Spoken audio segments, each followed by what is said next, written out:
Grabando. Muy buenas noches a todas las personas que siguen estos programas o audios que grabamos en época de pandemia aquí en el portal de Balicha. Esta noche están con nosotros dos cusqueños tremendamente trabajadores, Boris Gómez, quien desde hace mucho tiempo es un emprendedor en el ámbito del turismo, ha sido un pionero en el campo del turismo natural, de naturaleza, de selva, ha explorado nuevos rumbos en este campo. También tiene una importante participación en los gremios turísticos, pero también una importante representación a nivel regional, tanto nacional, por tanto, conoce la situación en varios niveles del desarrollo regional cusqueño.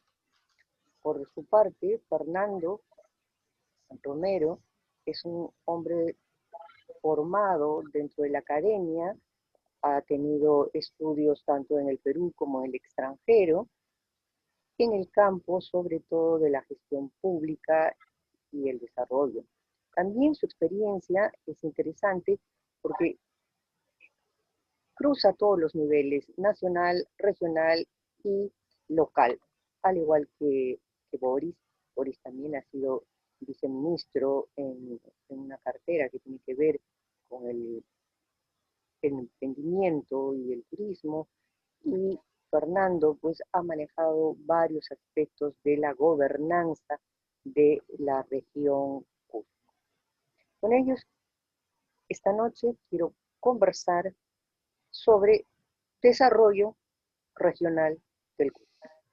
Cusco es una ciudad que lamentablemente ha crecido caóticamente y vive, diría yo, caóticamente.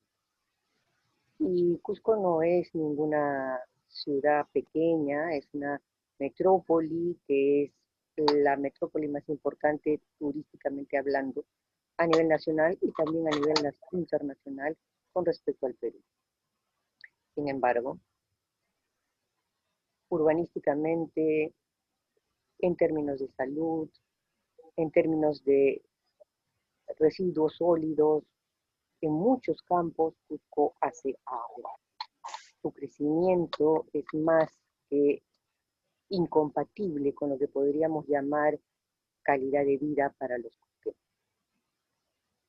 Mi primera pregunta para los dos sería, ¿qué saben de los planes de desarrollo realizados con importantes presupuestos? Desde que tengo uso de razón, se han hecho cientos de planes.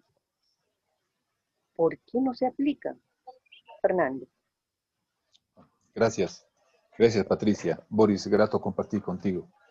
Eh, Hay muchos temas acá cuando tú comentas qué pasa con los planes y no se aplican. Podemos abordarlo de diferentes ángulos cuando hablamos de planeamiento, ¿no? Todo el esquema de planeamiento se desmontó en la década del 90 y se pretendió, replantear hará unos años con CEPLAN. Sin embargo, CEPLAN, Centro de Planeamiento Nacional, o sea, funciona, pero no pasa nada, ¿no? No pasa nada, y es que está totalmente parqueado, en mi opinión, en tanto el Sistema Nacional de Inversión Pública está bajo la administración, bajo el control del Ministerio de Economía y Finanzas, ¿no? Entonces, y ahí hay una pugna de poderes, diríamos nosotros, en cuanto a que CEPLAN y el Sistema Nacional de Inversión Pública no conversan mucho y tampoco hay un diálogo muy intenso con el MEF. Esa es en mi lectura desde lo que yo puedo observar. O sea, un Ese es, divorcio de instituciones. yo diría que sí, que es propio de nuestro país, ¿no?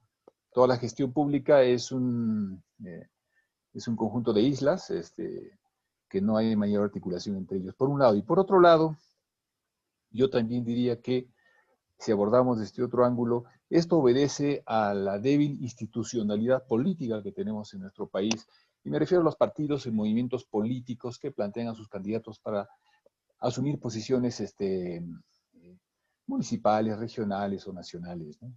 en donde en estos espacios, movimientos o partidos, no hay una estructura que se sostenga en el corto, mediano plazo, más allá de su activación durante una campaña electoral. Y esto es grave porque entonces, entre un proceso electoral y el otro, no hay un diálogo interno en los partidos o movimientos políticos sobre el quehacer del desarrollo del territorio, ¿no? Para ir ajustando y viendo cuál sería la propuesta, cómo mejorar la propuesta para el siguiente proceso, uno. Y dos, hacer un seguimiento al grupo político que está en la gestión, en el poder político, y ver qué va mal, qué va bien, para poder mejorar la propuesta y mejorar el desarrollo del territorio, ¿no? Es más un miramiento al tema de qué delito cometió, qué delito va a cometer y qué sé yo, ¿no? Entonces, yo diría que es la suma de todo ello y otros más, ¿no?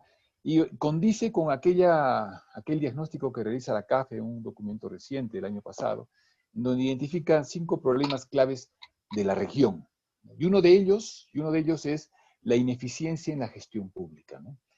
Entonces vemos que a tu pregunta la abordamos desde varios ángulos, y cuando la CAF dice ineficiencia en la gestión pública, pues se refiere justamente a que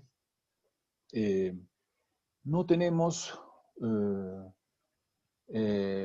equipos calificados y permanentes en estas entidades de gobierno que permitan una continuidad en las diversas planes, proyectos, actividades, ¿no?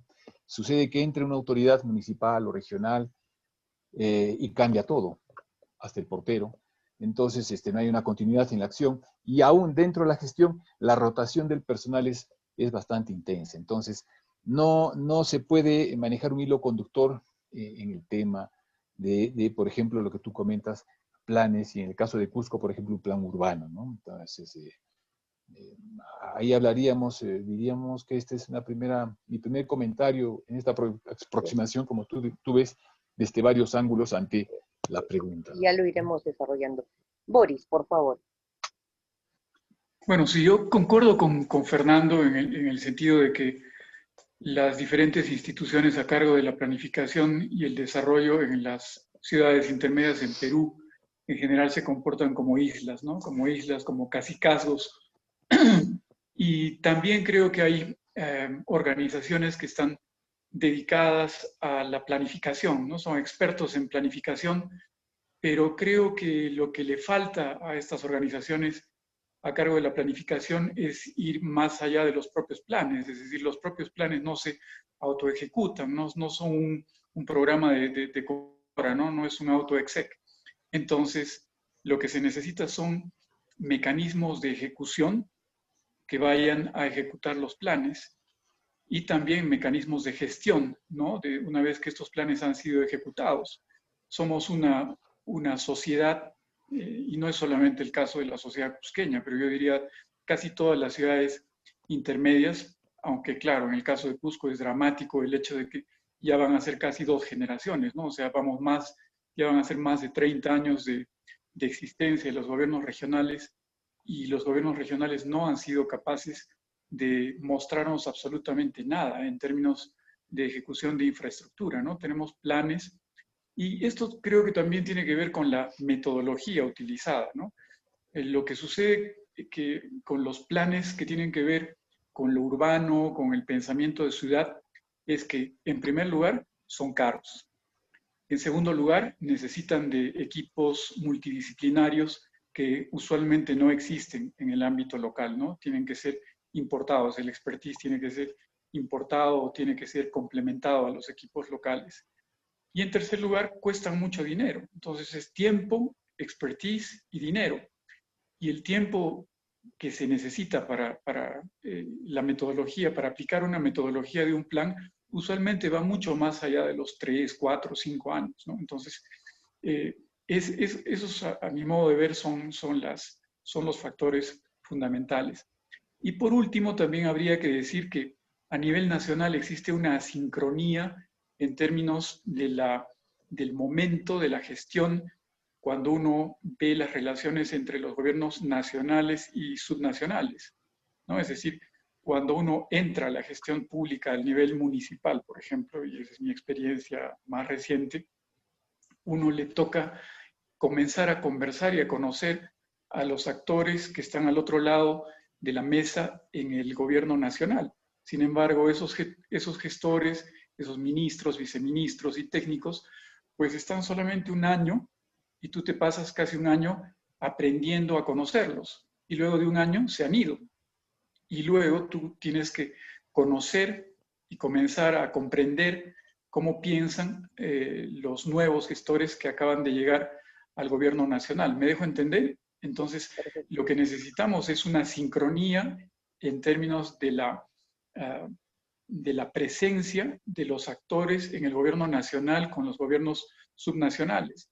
Porque yo también estoy convencido de que no es por defecto, sino es por diseño de que las municipalidades y gobiernos subnacionales tienen que trabajar de la mano de los ministerios y de los gobiernos nacionales si es que desean llevar a cabo algún proyecto que vaya más allá de hacer unos cuantos metros de vía asfaltada o unas callecitas en su pueblo. O sea, realmente se requiere sobre todo de las capacidades financieras, de la espalda financiera del gobierno nacional.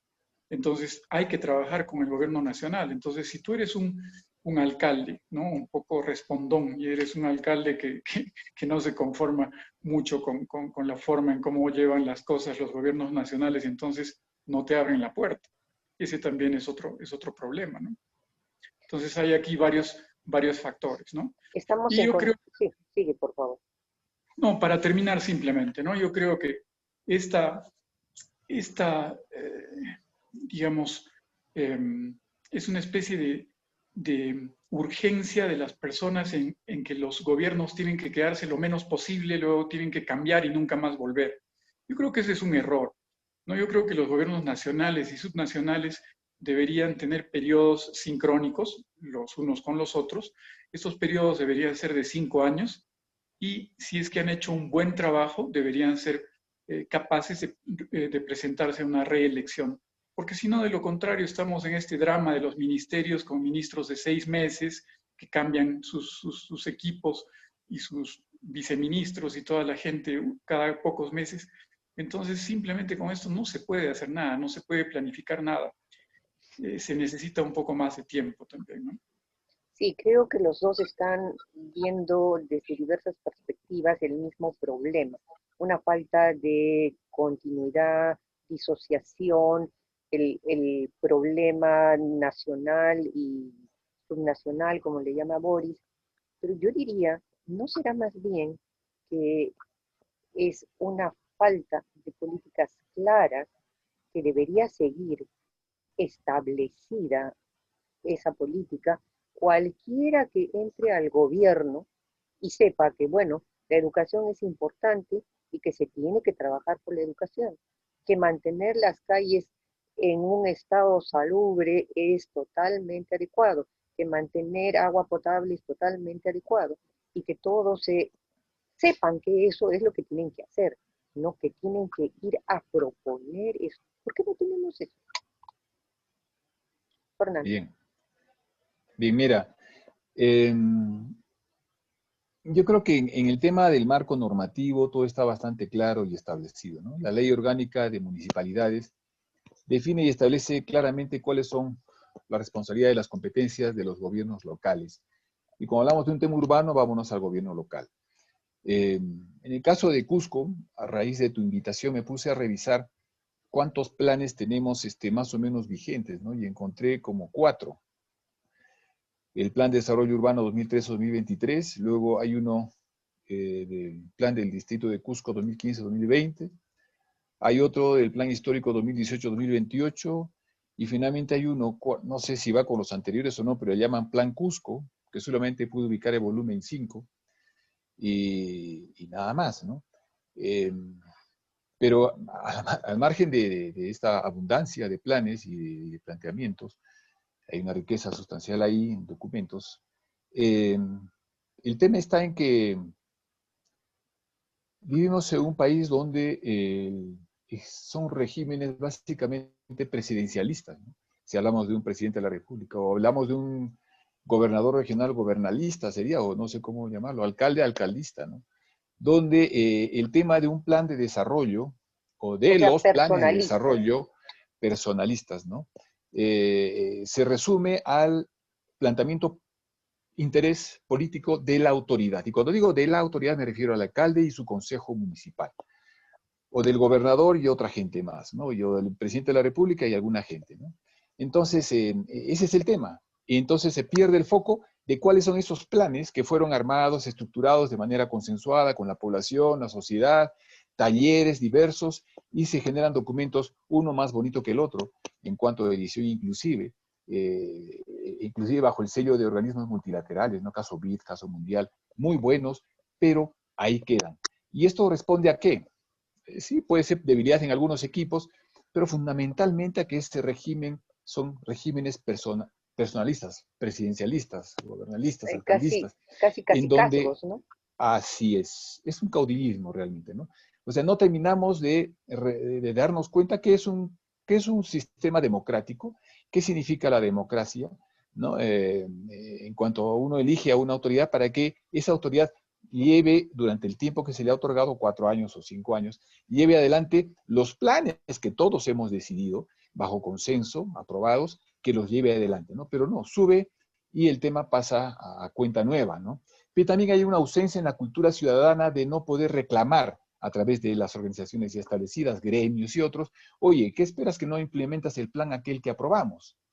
No vamos a ver marchas al respecto, una marcha donde la población le reclama al alcalde o al gobernador o al presidente de la República, oye, ¿dónde está el cumplimiento de ese plan? Lo mismo que el plan bicentenario, el nacional, ¿no? Y así, los demás. Entonces, ese es el asunto, lamentablemente, en donde el concepto de democracia en nuestra realidad es en extremo pobre, ¿no? Y nos basamos lamentablemente en situaciones de un personalismo, en lo que tú expresas, y también de temas personalísimos, ¿no? Y en este último punto, por ejemplo, y que tiene que ver con lo que conversamos, porque si no, ¿cómo hago la continuación o el inicio de un plan que fue aprobado hace un año o hace 10 años y que todavía está vigente? Y es que yo elijo un alcalde por 4 años, pero al rato el alcalde renunció porque va a otro tema, a un congreso, o sea, candidato al congreso. Pero ¿y dónde está? Y disculpa que aborde un tema que de pronto aparentemente está fuera, pero no, está totalmente marcado. Se eligió un alcalde por 4 años, ¿no? Entonces, pero al rato cambió. Y ese cambio trae consigo cambios de equipos, cambios de planificadores, cambios de etcétera, y todo lo que estamos conversando pues cae en una situación incierta, ¿no? En el umbral. Y tiene que ver con lo que conversamos al inicio. Ya en Latinoamérica, no es el caso de Cusco, el caso de Perú, es el caso general en Latinoamérica. Ya Latinoamérica tiene la calificación de parte de la CAF, por ejemplo, en donde uno de sus problemas es el tema de la débil, de la ineficiente, la calificación es ineficiente gestión pública, ¿no? Eh, Creo que hay mucho que trabajar ahí, a pesar que existe el sistema Servir. Servir es todo un planteamiento que se da con ineficiencia seguramente, pero pero es poco usado también, ¿no? No se va, no se pide soporte al respecto para poder plantear, porque nuevamente retomamos el tema de una gestión muy centralizada en la persona, en la autoridad y en la voluntad política a ese nivel. Y este tema de voluntad política es algo que yo no termino de entender, ¿no? Hay que esperar a la voluntad política de la autoridad para poder implementar un plan. Es que el tema no es voluntad política, el tema es cumplimiento con la norma. Boris. Bueno, sí, yo puedo decir que el Cusco es la única región, o al menos lo era hasta el 2018, en el que yo terminé esta asesoría que hice con el alcalde Moscoso.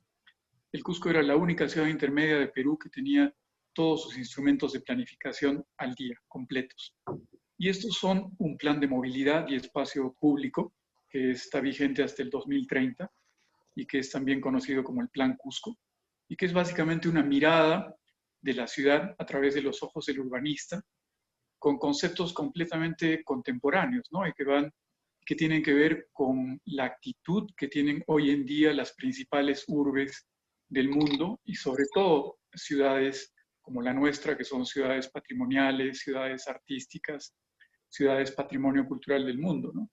Y que tienen que ver con el espacio público con la devolución de este importantísimo espacio para los ciudadanos, tiene que ver en qué opciones elige la autoridad, la dirección de una ciudad para que los ciudadanos puedan movilizarse, ¿no? Porque ese es uno de los aspectos fundamentales de la vida en una ciudad, ¿no? ¿Cómo es que hacemos que las calles sean interesantes, ¿no? Porque una ciudad que tiene calles alegres, interesantes, es una ciudad alegre e interesante.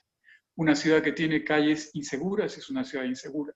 Entonces, la movilidad y la concepción, cómo es que los ciudadanos concebimos el espacio público, es sumamente interesante. Entonces, para resumir, este es un plan que se hizo junto con el Banco Mundial, con expertos del Banco Mundial, y en cuya metodología se planteaba precisamente esto de, a medida que avanzamos con el plan y descubrimos las principales pistas que nos dan la data, entonces ya podemos comenzar a definir ciertas estrategias y a ejecutar estos planes antes de que el tiempo y los 4 o los 5 años nos ganen. Con respecto a este plan, también hay que mencionar, y con todos los planes, ¿no? La corrupción ha sido una barrera enorme con la cual muchas de estas cosas se han estrellado, y yo he sido testigo de esto, ¿no? Entonces, ese es uno de los planes, ¿no? El plan de movilidad y espacio público, que es probablemente el plan más interesante, que planeaba poner al Cusco a la vanguardia o ser la ciudad piloto del Perú en términos de la relación de los ciudadanos con sus ciudadanos, es decir, cómo los ciudadanos podemos concebir, cómo la podemos ver de otra manera. Y abordaba algunos de los problemas principales de la ciudad. Puedo volver a esto un poco después, ¿no? No me quiero quedar colgado solamente en este plan. Además de también durante estos 4 años que estuvimos en la Municipalidad de Cusco, nosotros completamos y entregamos a la ciudad un plan de desarrollo metropolitano para el Cusco hasta el 2037, que es en realidad la actualización de uno de los planes que mencionaba Fernando, ¿no? Este fue el último plan, y que tiene que ver con la proyección de la planificación de la ciudad, que es esta ciudad que todos conocemos y queremos tanto, y que es básicamente un valle de 20 kilómetros por 4 kilómetros de ancho, en realidad muy pequeño y muy estrecho, y su proyección hacia lo que se denomina como el hinterland cusqueño, ¿no? Es decir, estas otras especies de islas altitudinales que rodean el Cusco, ¿no? Yo particularmente no estoy muy de acuerdo, ni creo jamás que Cusco va a ser una metrópoli, sino más bien una especie de archipiélago con diferentes islas a diferentes altitudes, en ejes que van hacia diferentes regiones, ¿no? Tal como se manejaba esta región en tiempos prehispánicos. Luego está también la actualización del plan maestro del Centro Histórico de Cusco. Esta es otra herramienta fundamental y que nosotros hemos dejado al día, y hasta el 2028, ¿no? Prácticamente hasta el 2030, y que hasta que nosotros entramos a la municipalidad no se había actualizado en 12 años. Hay que tener en cuenta de que los planes tienen un tiempo, ¿no? Y luego hay que actualizarlos. Y entonces el plan de manejo del Centro Histórico de Cusco, tan importante, tenía ya un desfase de 12 años, o sea, prácticamente casi 3 legislaturas. Era una situación pues grave, ¿no? Había que actualizar este plan, y eso también está hecho. Y por último también... Que te interrumpa un rato, Boris. Sí. Este plan llegó a, como se dice, socializarse con los cusqueños. ¿Lo conocen? Sí. ¿Se hizo desde el gabinete o se hizo desde la base? ¿Cómo se hizo este plan? Todos los planes que he mencionado tenían, por supuesto, estrategias de socialización, ¿no? Entonces se trabajaron con los barrios, con los colegios profesionales, con las organizaciones de base, con todas las organizaciones vivas de la ciudad. Por supuesto que sí. Algunos de los planes tuvieron presupuestos mayores para hacer una socialización mayor y otros no tanto. Pero en todos los casos, ¿no? Por ejemplo, hablando del plan de actualización del Centro Histórico de Cusco, por supuesto, todos los representantes de todos los barrios de Cusco participaron para la actualización de este plan. Este es un mecanismo de gestión crucial para la ciudad que involucra no solamente a la Municipalidad del Cusco y a sus fuerzas vivas, pero también, como ustedes saben, tiene que involucrar al personal técnico de la Dirección Desconcentrada de Cusco, que es un organismo del Ministerio de Cultura, ¿no? Y que básicamente tiene una voz muy potente para todos los planes que haya que ejecutar en Cusco. Es decir, si la Dirección Desconcentrada de Cultura, si Cultura no da su venia, pues básicamente no se puede hacer esto. ¿Y no Y la dio? además también, ¿perdón? ¿Y no la dio? Sí, sí. De estos planes, casi todos han sido aprobados por la Dirección Desconcentrada de Cultura, que también es muy difícil, ¿no? Aunque hay ciertos mecanismos de gestión, porque en realidad los municipios en el Cusco, si no tienen una conversación fluida con Cultura, pues simplemente no se avanza. Prueba de lo que digo es que casi todos los municipios que nos antecedieron tuvieron o acabaron en juicios, ¿no? Entre el alcalde y Cultura. Es decir, Cultura enjuició al alcalde de turno porque se mandó a hacer cosas sin la aprobación, sin la anuencia, sin la venia de Cultura. Entonces, es una situación muy difícil, ¿no? Porque a veces Cultura, pues, cada organización tiene unas relaciones, digamos, que se perciben como formales, pero también estas organizaciones, como tienen culturas, ¿no? Tienen subculturas muy difíciles, llegan a ser un impedimento, una traba, yo a veces diría hasta una piedra de molino para el desarrollo de Cusco, porque no existen mecanismos de gestión más fluidos. Existen algunos, ¿no? Como por ejemplo, que mandan de que este tipo de planes tienen que ser hechos de manera conjunta a través de comisiones técnicas conjuntas en donde participa el municipio y Cultura, pero no es suficiente. Yo pienso que tenemos que ir aún más allá y hacer que esta relación sea más fluida, más dinámica. Y pues creo que también a la Dirección de Cultura en Cusco le falta un ayornamiento, pero absolutamente urgente, ¿no? Porque pareciera que la Dirección de Cultura de Cusco es una dirección que se encarga solamente de que las fachadas de centro histórico se vean bonitas, pero adentro uno estornuda y la casa se cae. Entonces, hay que hacer algo al respecto, porque si no, esta ciudad va a convertirse en lo que ya muchos han identificado como que los principales lugares de hacinamiento y pobreza no están en la periferia de Cusco necesariamente, sino en estas enormes casonas que son pobladas por decenas de familias que las habitan hasta que estas están a punto de caerse.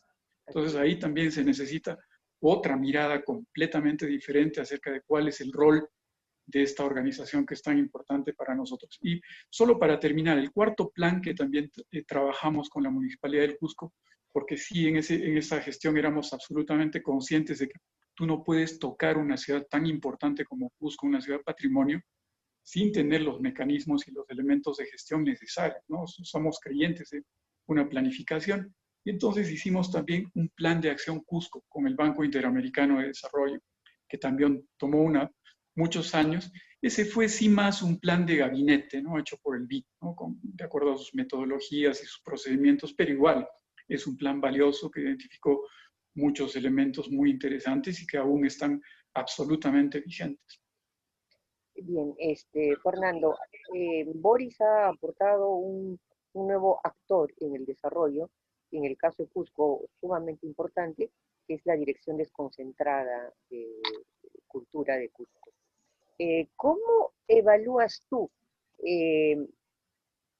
la triangulación gobierno regional, dirección desconcentrada y municipio desde la óptica de tu mirada de gestión pública?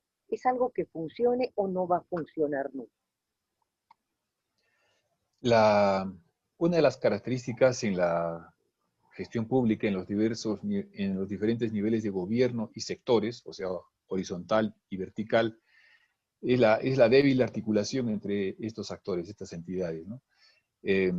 A pesar de que tenemos, a nivel de un gobierno regional, existe el Consejo de Coordinación Regional, hartamente comentado, donde se articulan el sector público, el privado y la academia, la sociedad civil ahí.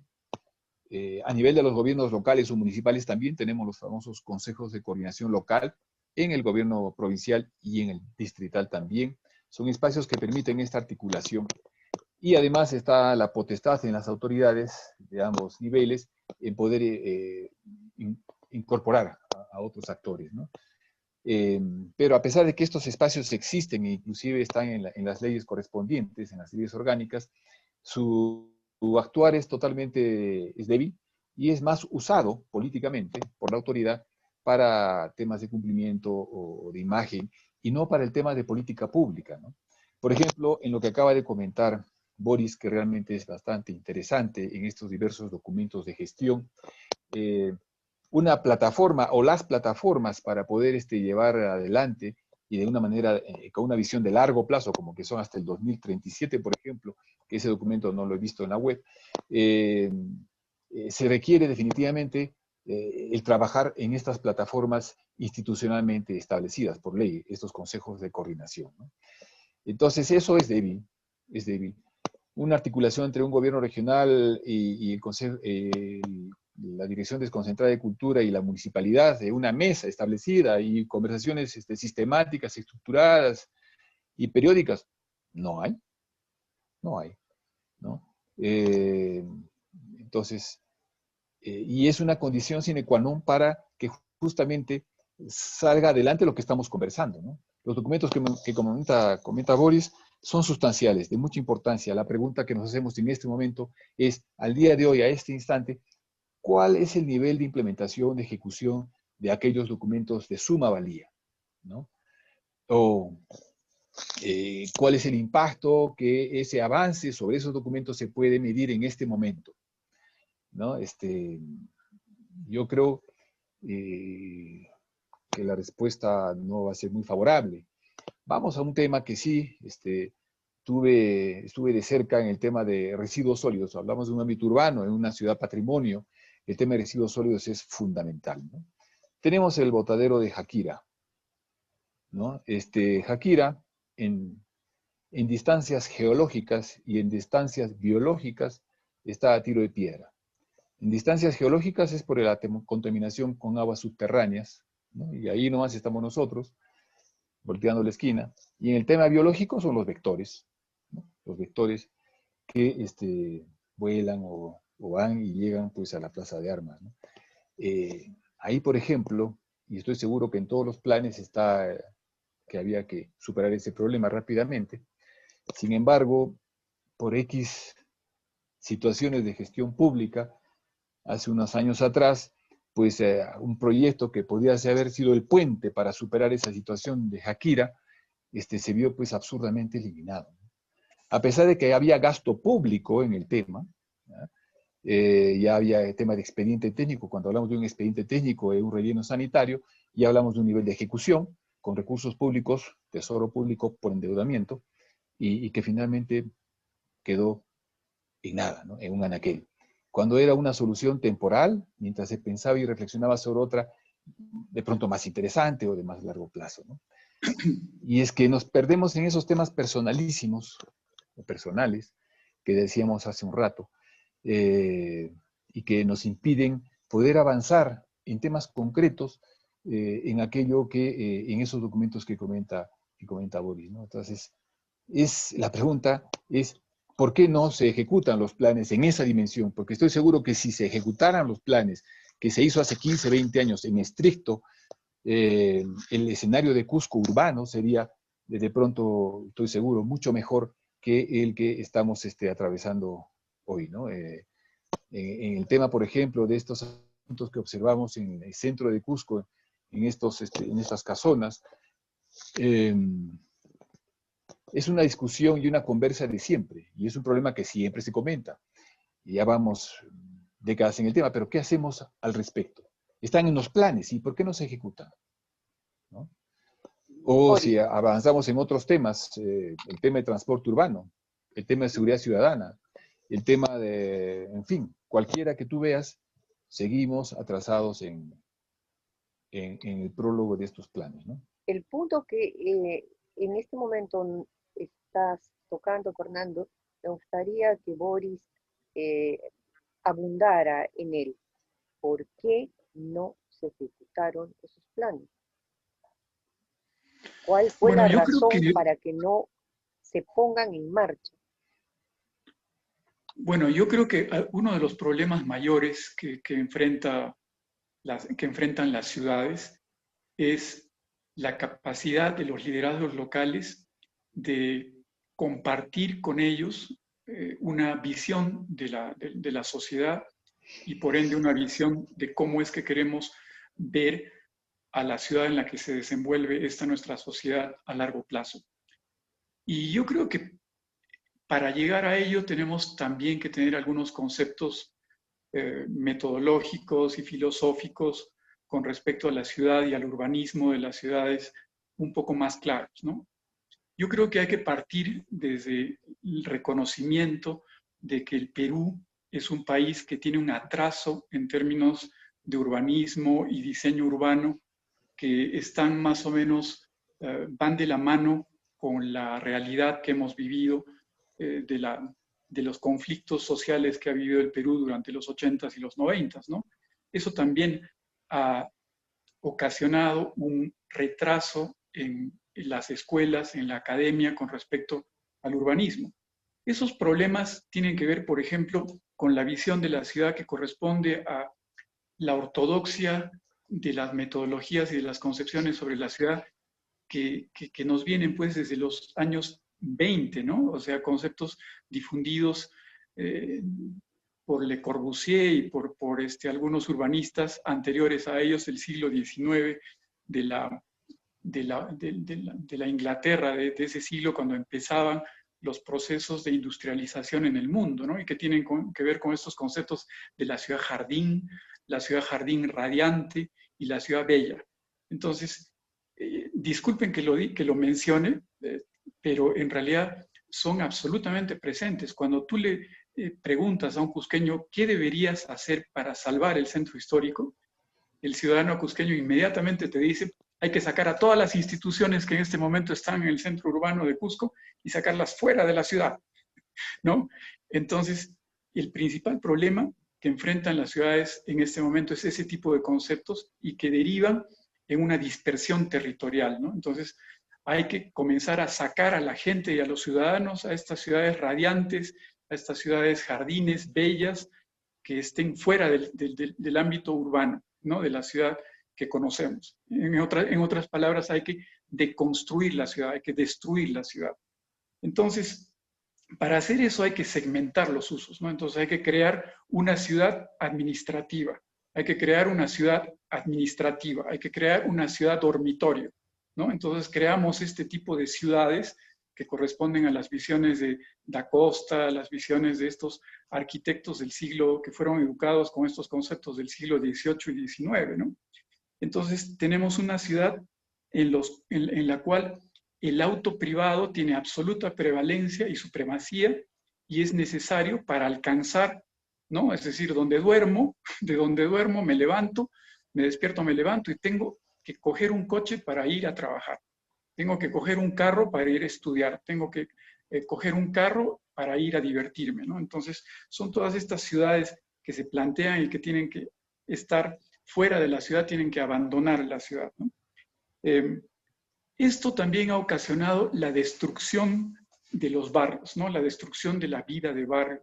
Yo crecí en un barrio, yo hice vida de barrio, yo jugué en la calle, ¿no? Las aceras, las calles son el elemento más importante de las ciudades y lo que plantean estos conceptos que se manejan en la sociedad nacional y local tienen que ver con este tipo de cosas, ¿no? Tiene que ver también con los centros históricos, ¿no? Y acá hay una contradicción absolutamente obvia, ¿no? Aquí en el Cusco hablamos todo el tiempo de centro histórico y el concepto es completamente contraproducente porque tú tienes un centro, entonces la centralidad le está diciendo al ciudadano que puede acudir a su plaza de armas y hacer uso de ella para una serie de cosas que necesita y quiere hacer. Mercados, conferencias, música, diversión, etcétera, etcétera. Y por el otro lado nos dicen que es histórico. Y entonces al ser un centro histórico, esto dice que es frágil y que tenemos que cuidarlo y que todo lo que quisiéramos hacer ahí, en ese lugar, como ciudadanos contemporáneos, pues está prohibido, no lo podemos hacer. Entonces, lo que está pasando en el Cusco, creo yo, es de que el centro histórico del Cusco se está convirtiendo en un centro histórico a duras penas y casi en una especie de escenografía, ¿no? De tramoya, de escenografía para el turismo. Y en estas épocas de pandemia lo hemos visto absolutamente claro, ¿no? Uno se iba en estos meses al centro histórico y era una tumba, era un cementerio.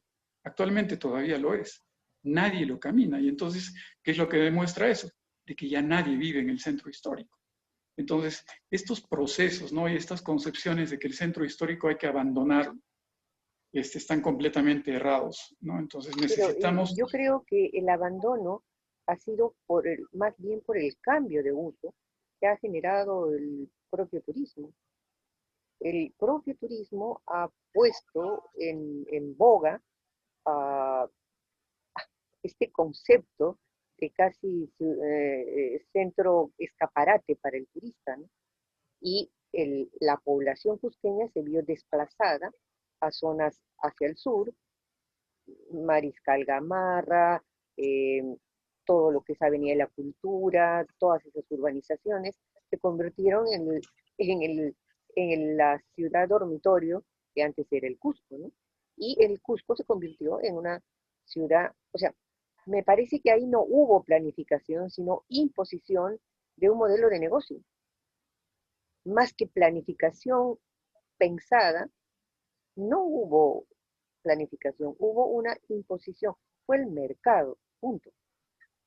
No, a ver, Fernando, ¿tú qué opinas?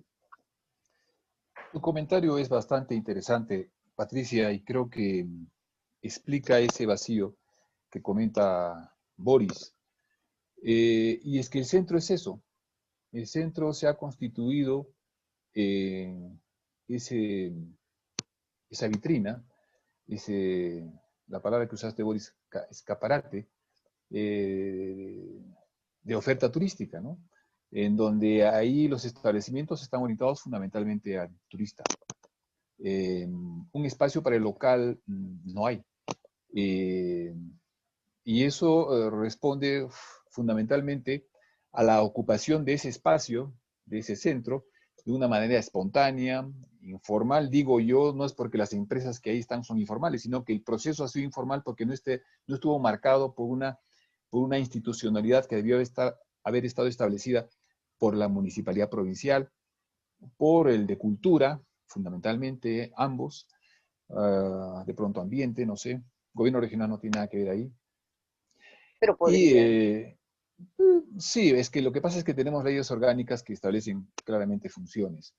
Eh, entonces, eso hace que suceda lo que observamos, el centro vacío, ¿no? El vacío por la pandemia, fundamentalmente la cuarentena, y es que también es un espacio para el turista, y no hay turistas, Claro. ¿no? Y no hay turistas. Y no lo Ahora era. y no lo era, hace Hace unos 10 dos años décadas no lo atrás, era. no lo era. No lo era. Ahora, el tema que se comenta, por ejemplo, si no comparto la opinión, el tema del Poder Judicial. El Poder Judicial ocupa el centro del Cusco, una labor fundamental, es un poder en el Estado. Yo creo que debería estar en otro lugar, la verdad es esa.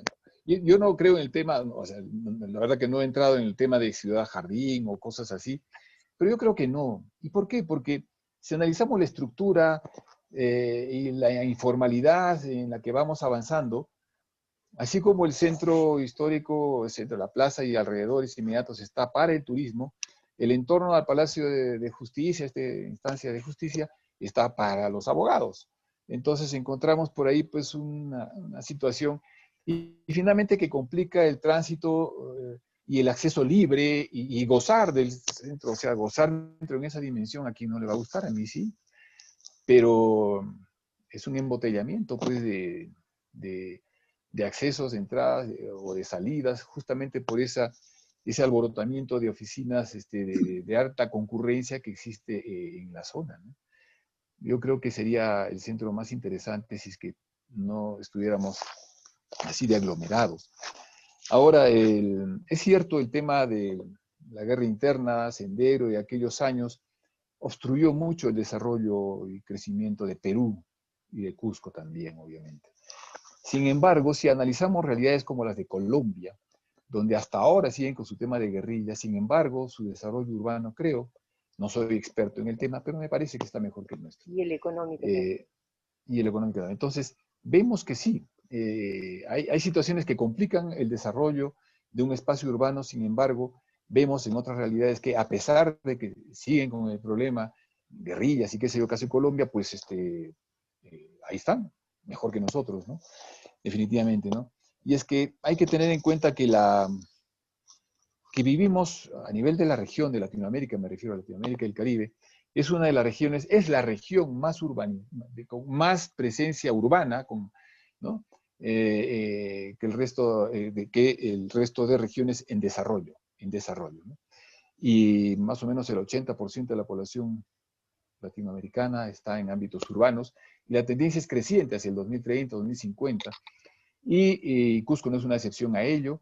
Entonces la pregunta que hacemos es, bueno, tenemos esos planes que se han comentado ahora, en donde seguramente está el tema de la ampliación de infraestructura para la prestación de los servicios públicos que corresponde a un gobierno local, pero te aseguro que estamos haciendo nada al respecto, y la migración es una constante, ¿no? Pero no estamos preparando la infraestructura para lo que está ya instalado y para lo que se viene. Entonces, es en esa tendencia donde los indicadores son claros: mayor migración, mayor urbanización, se está dejando el ámbito rural, es una tendencia natural global, pero poco hacemos al respecto. Y la pregunta que puedes hacer es ¿y por qué? Porque la respuesta es la que ya dijimos: ausencia de liderazgo, el que la autoridad se pierde en sí mismo, lo que dije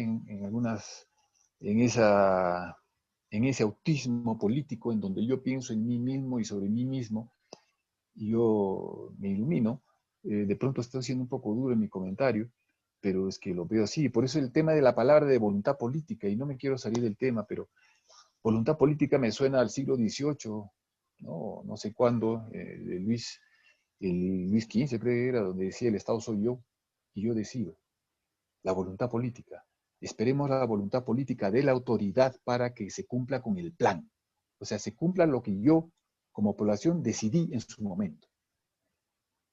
Es que tenemos que comenzar, ya que hablamos de temas de filosofía, tenemos que comenzar a ver en el origen dónde está el problema. Y Yo sí creo que funcionó un plan en el curso. Voy a apoyar a un plan, el plan Copesco.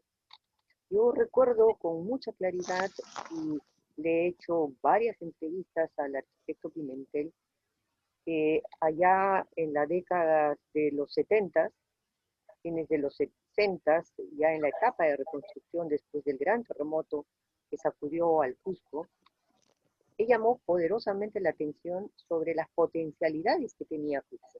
Y ese plan no fue concebido por dónde iba a ir el desarrollo del ciudadano, hacia dónde. No, le marcaba a la ciudad un camino económico. Y para conseguir ese proceso económico, pues se pensó en turismo, en agricultura y en lo que se tenía que hacer para conseguir el turismo que tenemos ahora, o que lo teníamos antes de la pandemia, nace con ese plan. Nace porque se decide, junto con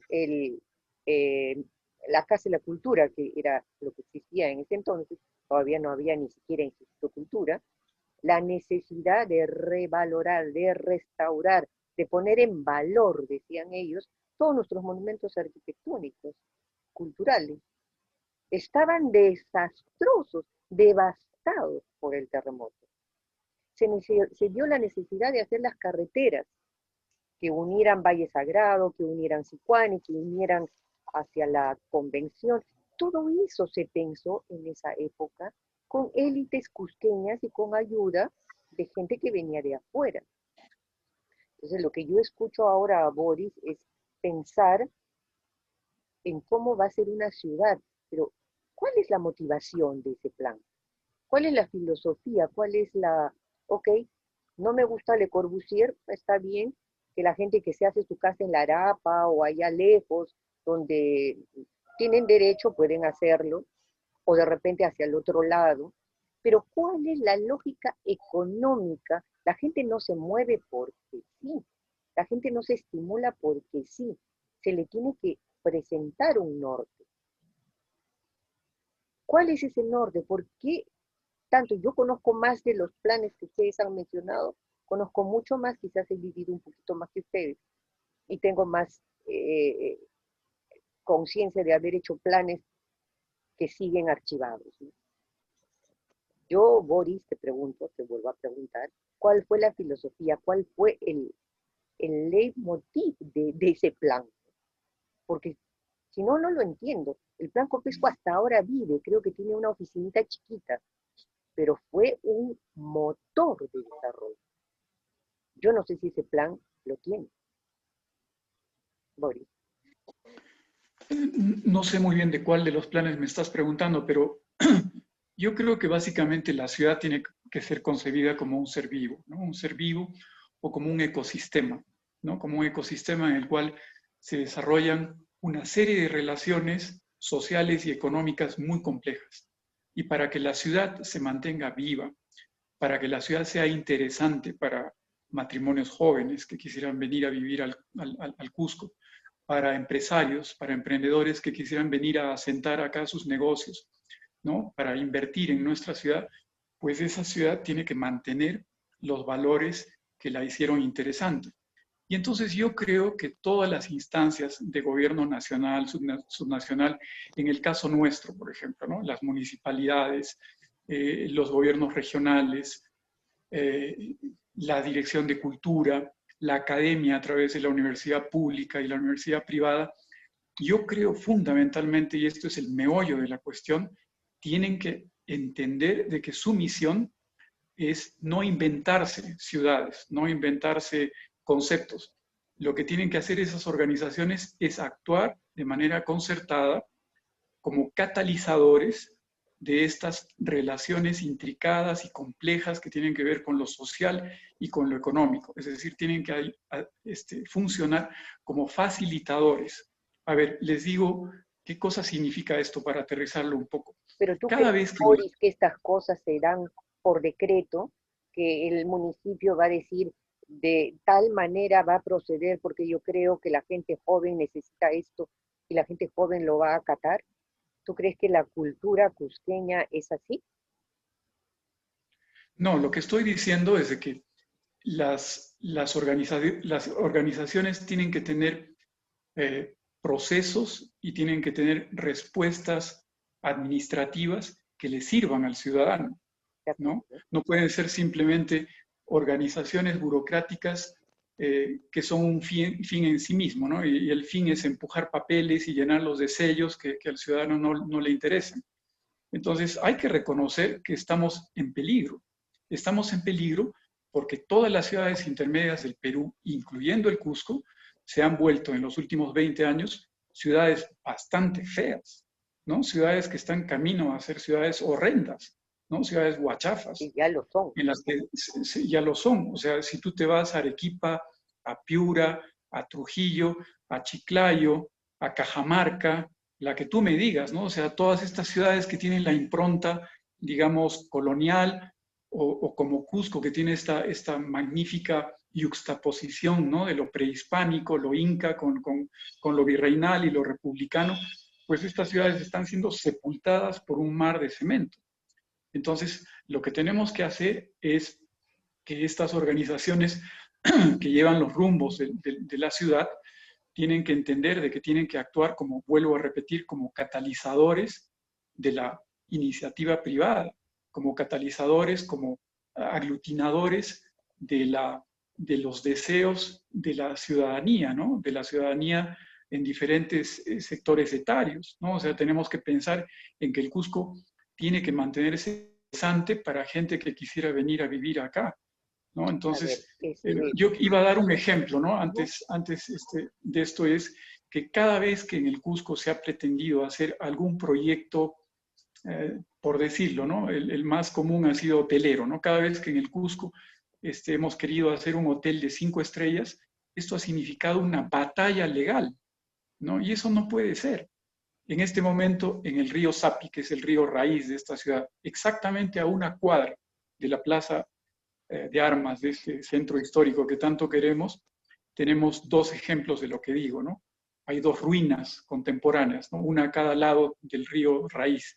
¿no? El Sheraton y un hotel bueno, el Sheraton que intentó ser construido en los años recientes, y otro hotel también de 5 estrellas que fue empezado a construir por un señor que ustedes recordarán que se llamaba o se llama León Rupp, ¿no? Y ambos hoteles fueron abandonados. Y así como estos hoteles, ¿no? El Hotel Libertador, el Hotel Marriott, todos los hoteles grandes, las grandes iniciativas de inversión en esta ciudad han sido precedidas de una batalla legal que ha terminado en lo que vemos. Y eso tiene que ver con la respuesta, con la preparación que tienen estas organizaciones que pretenden gobernar el destino del Cusco con la inversión privada, ¿no? A ver, Entonces, no todo... a ver, un momentito. ¿Estás de acuerdo, Fernando, con que por ser inversión privada se puede construir cualquier cosa, así sea un hotel de 5 estrellas?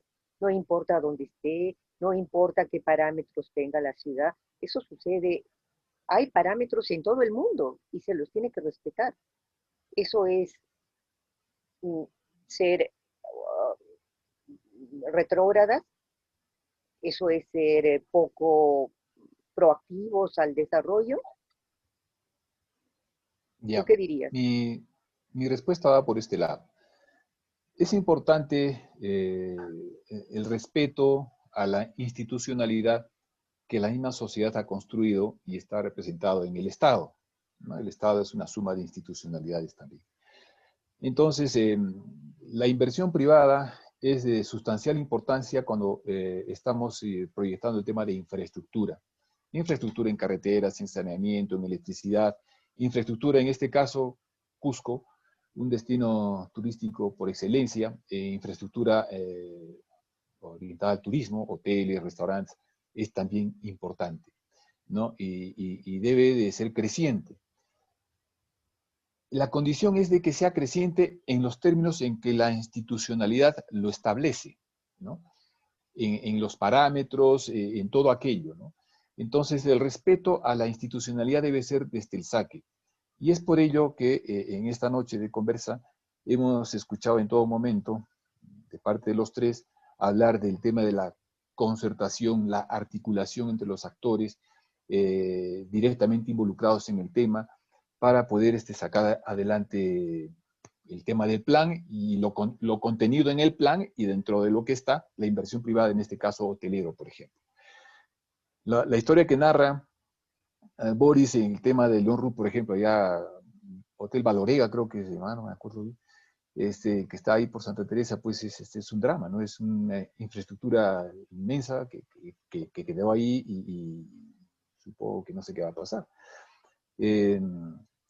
Este tipo de escenarios no debe suceder en Cusco, en ninguna parte de Perú, en ninguna parte en ninguna de Latinoamérica y el Caribe, ¿no?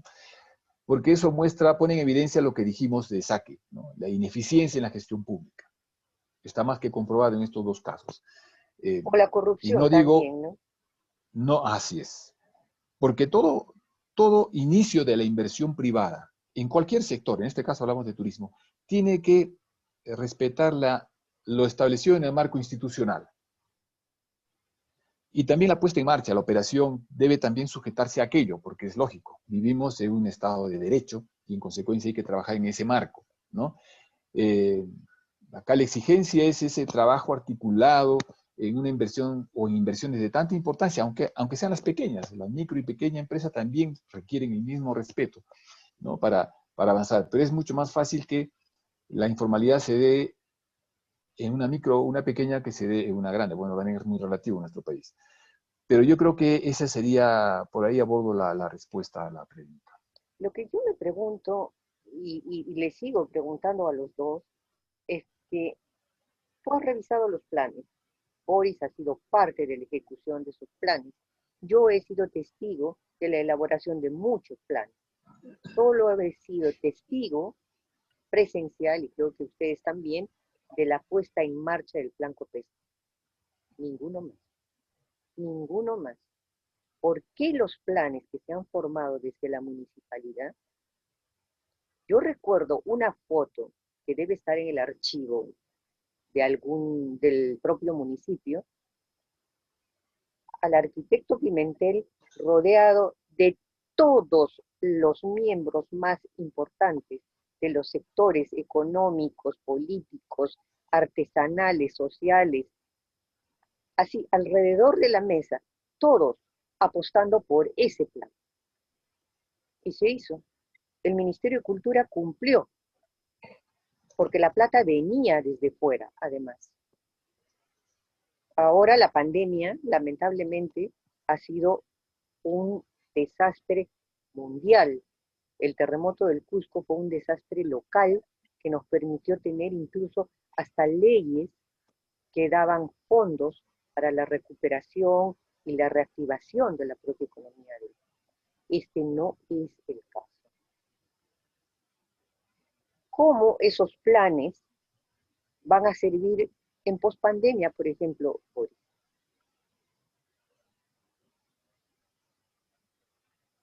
¿Boris? Sí, yendo solamente brevemente un poquito atrás al tema de esta famosa construcción de hoteles, lo que yo quería manifestar es de que fundamentalmente yo estoy convencido de que no todas las casonas del centro histórico de Cusco pueden ser o deberían ser hoteles, ¿no?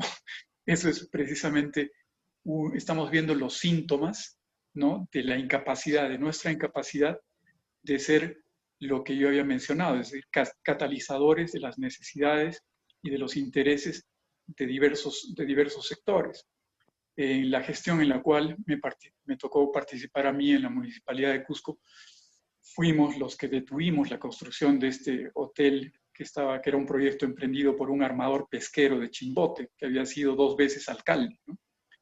Y que alguien lo había convencido de que podía hacer un hotel a una cuadra del centro histórico de Cusco, saltándose todos los parámetros contemplados en el plan maestro de centro urbano, y que esto le iba a salir bien. Alguien aparentemente lo convenció. Y pues nosotros tuvimos que parar esa construcción que había sido autorizada por la autoridad municipal precedente. Y bueno, el resto de los cusqueños, y probablemente ustedes ya conocen toda la historia, no huelga a repetirlo. Lo que yo quiero decir es de que las ciudades tienen que albergar, proyectar y adelantarse a todos estos usos e intereses sumamente complejos de diversos sectores de la población, no solamente local, sino nacional e internacional. El Cusco es un imán para todo tipo de intereses y todo tipo de posibilidades de inversión. Entonces, yo creo que una gestión eficiente, ¿no?, de centro histórico, de ciudad, tiene que ser un catalizador de todos esos intereses, tiene que ser proactivo y no solamente reactivo, tiene que ser ambas cosas. Por ejemplo, siendo concreto, ¿qué pasaría si es que contásemos nosotros con una institución, una burocracia cultural que se adelanta al tema de, por ejemplo, el interés por el desarrollo inmobiliario en el centro histórico?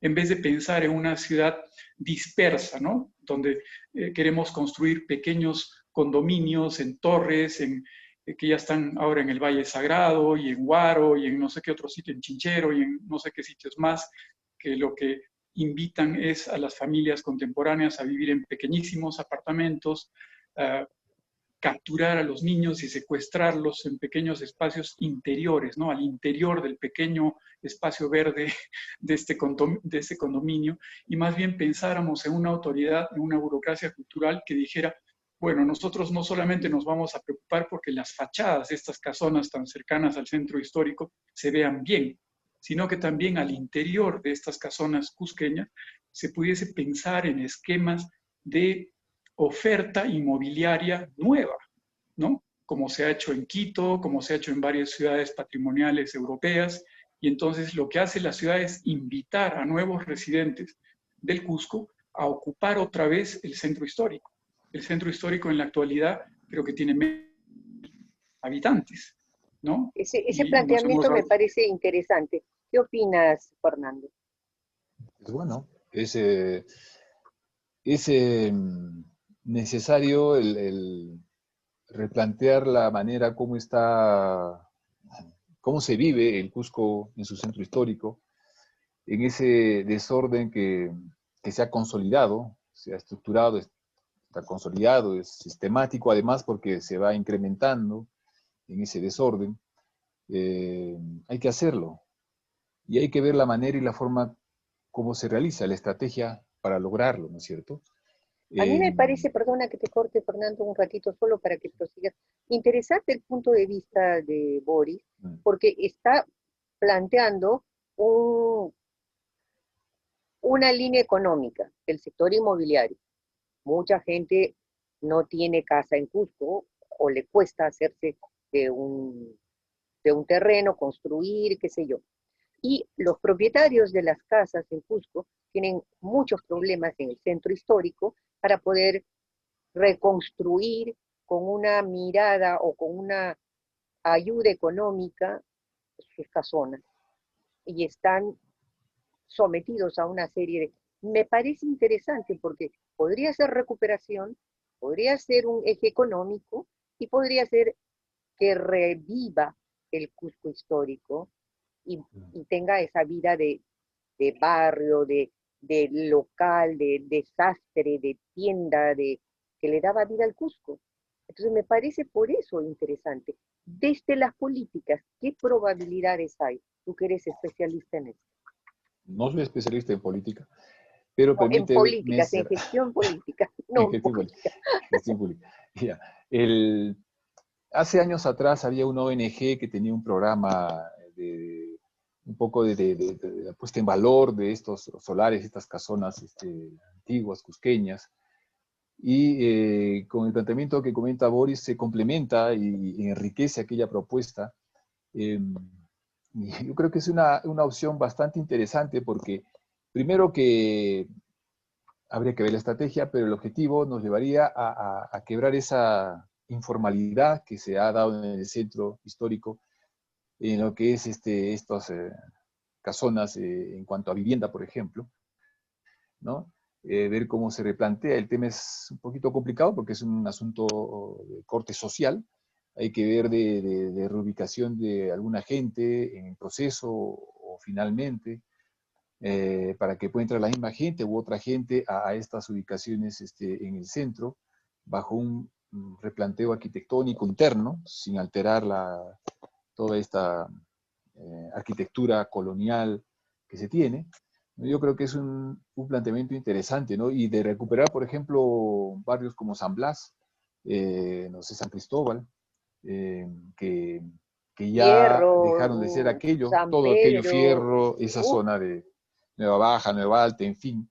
El planteamiento es muy interesante, el asunto es la estrategia, cómo se hace y quién asume, como dicen algunos, ese costo político. Yo diría que cómo se asume el riesgo de hacerlo y lograr ese liderazgo, ¿no? Y eso exige definitivamente una articulación intensa entre cultura, entre el municipio provincial, fundamentalmente.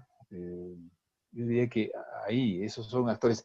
También entraría en alguna medida el gobierno regional por el tema de la Dirección Regional de Vivienda, Construcción y Saneamiento, ¿no? También.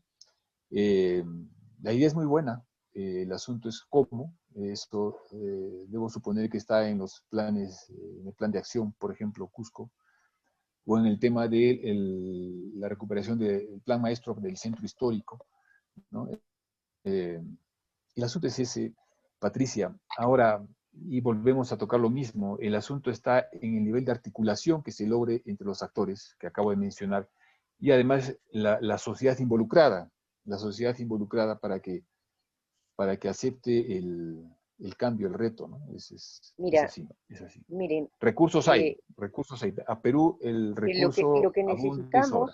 lo que necesitamos son ideas viables, ideas que sean factibles, porque se- primero encuentras la necesidad, luego encuentras no solamente la necesidad de los propietarios de las casonas, sino también el sector construcción que podría tener, porque su gran problema, ha tenido un conversatorio acá, el gran problema de los constructores pequeños es que son pequeñas empresas y los megaproyectos siempre los sacan y son empresas extranjeras con la corrupción que abunda las que asumen estas obras. Estas obras esta idea que acaba de poner Boris sobre la mesa, sobre el tapete, que al parecer está dentro de un plan, ya existe la idea, está escrita, está hecha, y no he entendido mal, es cuestión de ver qué sectores económicos pueden enfrentar y poner sus energías sociales, económicas y políticas para que se salga del, del, del enredo, de la madeja que se ha vuelto el centro histórico de inmovilismo, ¿no? O sea, de no poder hacer nada ni para adelante ni para atrás. Tenemos esa capacidad de consensuar, Boris, bajo un planteamiento de esta naturaleza. ¿Existiría quienes tendrían la batuta para esto? Bueno, yo creo que básicamente los típicos sospechosos, ¿no? Es decir, el sector del gobierno regional, el gobierno municipal, los gobiernos distritales, la Dirección de Cultura, y yo creo que también la academia debería cumplir con su deber, ¿no? De participar en estos procesos como un activo mediador y como un activo promotor de nuevas ideas. La Academia Cusqueña, la Universidad Cusqueña, yo creo que está siempre ausente de estas discusiones y no debería estar ausente, debería ser un jugador fundamental, ¿no? Para mediar entre muchas veces estos actores que apenas ingresan al gobierno, aunque hayan inclusive participado juntos en las elecciones, pues desde el primer día comienzan a odiarse y a intentar destriparse, ¿no? El gobernador regional no se habla nunca más con el alcalde y viceversa, y los alcaldes distritales igual.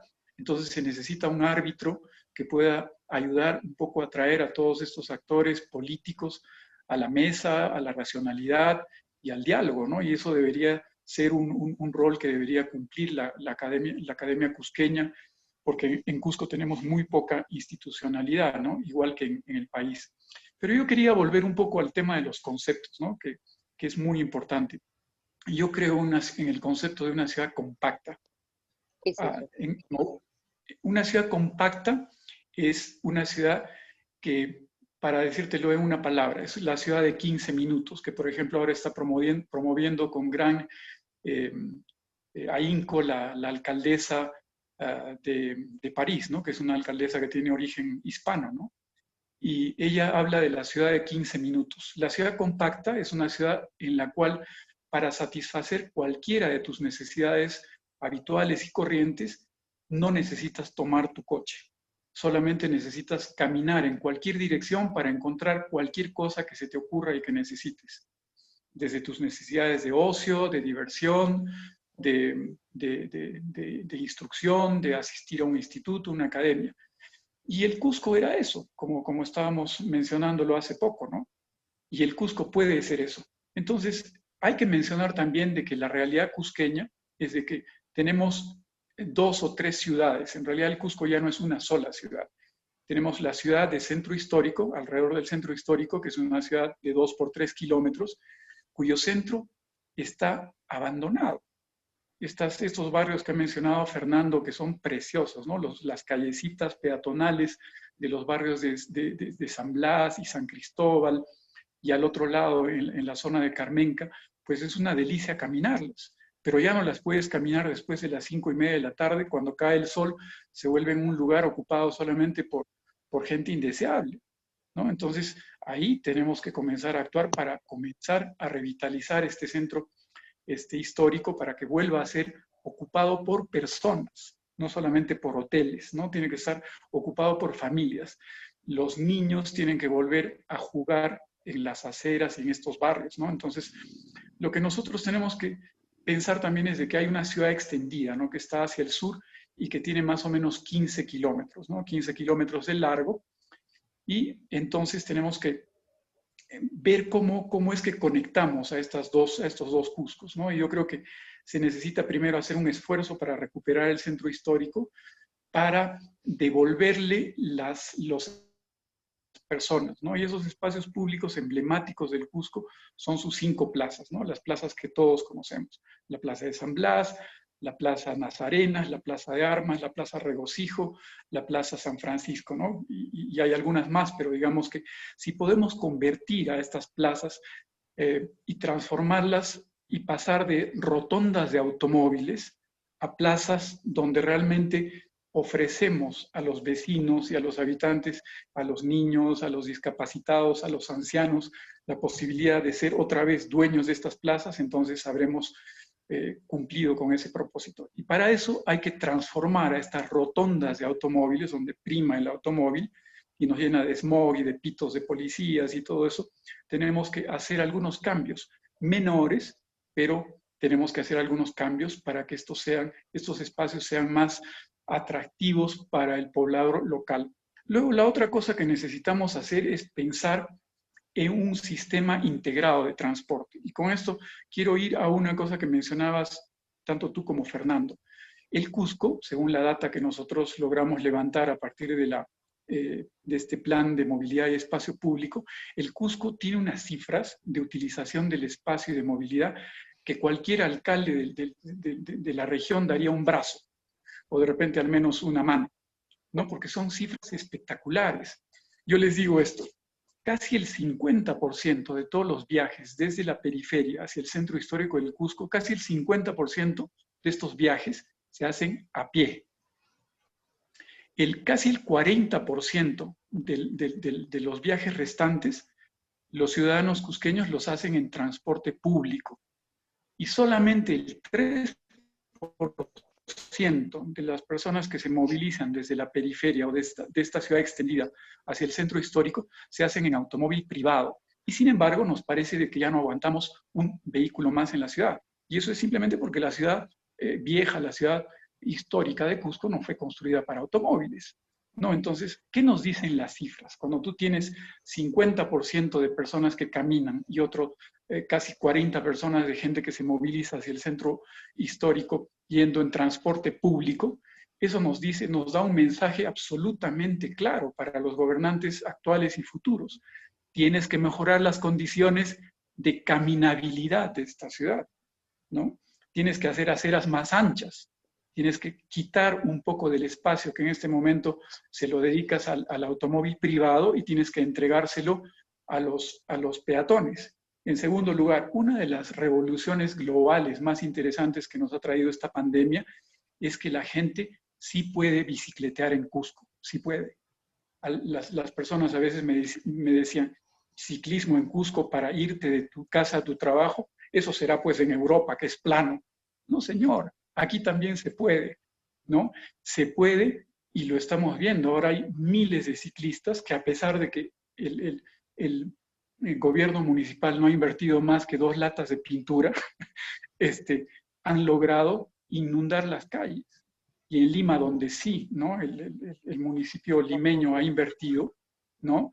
Ha invertido algunos millones de soles, hemos visto que de la noche a la mañana, en más o menos un año, tenemos casi 100 kilómetros nuevos de ciclovías y la gente es impresionante cómo se vuelca a ellos. Entonces necesitamos un sistema... Solo para corroborar tu idea, yo acabo de tener una experiencia increíble esta mañana. Antes veía gente que aprendía a manejar vehículos, o sea, carros.